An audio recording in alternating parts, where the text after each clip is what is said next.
జూబ్లీహిల్స్ ఉప ఎన్నిక ఫలితాలపై ఉత్కంఠ కొనసాగుతోంది. మెజార్టీ ఎగ్జిట్ పోల్స్ అన్ని కాంగ్రెస్ కు మొగ్గు చూపుతున్నా కొన్ని ఎగ్జిట్ పోల్స్ బీఆర్ఎస్ కు జై కొట్టాయి. దీంతో జూబ్లీహిల్స్ ఫలితంపై కాంగ్రెస్ బీఆర్ఎస్ లు ఎవరికి వారే ధీమాగా ఉన్నారు. దీంతో ఫలితాలపై జోరుగా బెట్టింగ్లు సాగుతున్నాయి. పోటాపోటీగా కాంగ్రెస్ బీఆర్ఎస్ బెట్టింగ్లు పెడుతున్నారు. దాదాపు 1000 కోట్ల బెట్టింగ్ జరుగుతుందనే ప్రచారం జరుగుతోంది. జూబ్లీహిల్స్ ఉప ఎన్నికలో కాంగ్రెస్ బీఆర్ఎస్ రెండు ప్రతిష్టాత్మకంగా తీసుకుని చివరి నిమిషం వరకు పోరాడాయి. దీంతో గెలుపుపై రెండు పార్టీలు ధీమా వ్యక్తం చేస్తున్నాయి. రెండు పార్టీల మధ్య గట్టి పోటీ ఉండటంతో జూబ్లీహిల్స్ ఉప ఎన్నిక ఫలితాలపై జోరుగా బెట్టింగ్లు సాగుతున్నాయి. కేవలం హైదరాబాద్ మాత్రమే కాదు, ఏపీ, కర్ణాటకలో కూడా ఈ ఎన్నిక ఫలితాలపై బెట్టింగ్లు జరుగుతున్నట్లు సమాచారం. మరోవైపు బెట్టింగ్లపై పోలీసులు నిఘా పెట్టినట్లు తెలుస్తోంది.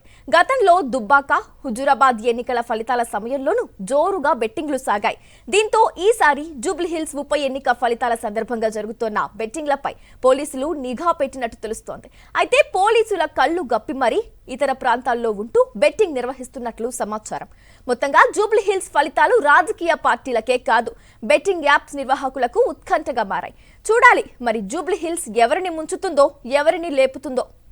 రైట్, ఈ అంశానికి సంబంధించి పూర్తి డీటెయిల్స్ మా కరెస్పాండెంట్ రాకేష్ లైవ్ ద్వారా అందిస్తారు. రాకేష్,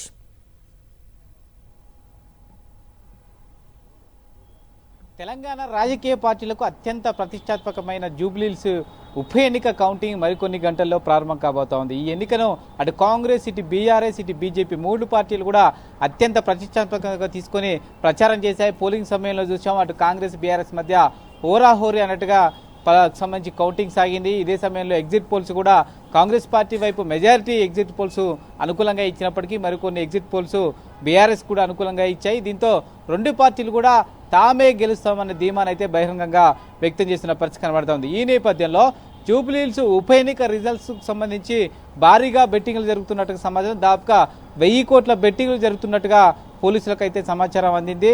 కేవలం హైదరాబాద్ మాత్రమే కాదు, తెలంగాణలో ఇతర జిల్లాలు, ఏపీ, కర్ణాటక ప్రాంతాల్లో కూడా ఈ బెట్టింగ్లు సాగుతున్నట్టు సమాచారం. గతంలో దుబ్బాకలో చూసాం, హుజూరాబాద్లో చూసాం.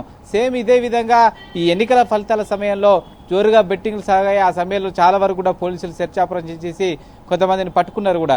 ఇప్పుడు కూడా పోలీసులు ఈ బెట్టింగ్లపై ఫోకస్ చేశారు. ఎవరైతే బెట్టింగ్లో పాల్పడుతున్నారో వాళ్ళని పట్టుకునే ప్రయత్నం చేస్తున్నారో, అయినప్పటికీ పోలీసుల కళ్ళు కప్పి మరీ ఇతర ప్రాంతాల్లో ఉంటూ ఈ బెట్టింగ్లు సాగిస్తున్నట్టుగా సమాచారం.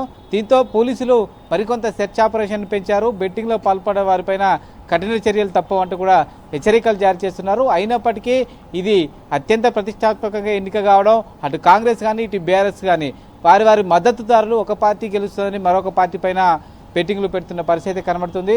చూడాలి, దాదాపుగా 1000 కోట్ల వరకు కూడా బెట్టింగ్లు సాగే అవకాశం ఉన్నట్టుగా చర్చ జరుగుతున్న నేపథ్యంలో ఇది ఎంతవరకు వెళ్తుంది, పోలీసులు ఏ మేరకు కంట్రోల్ చేస్తారనేది చూడాలి.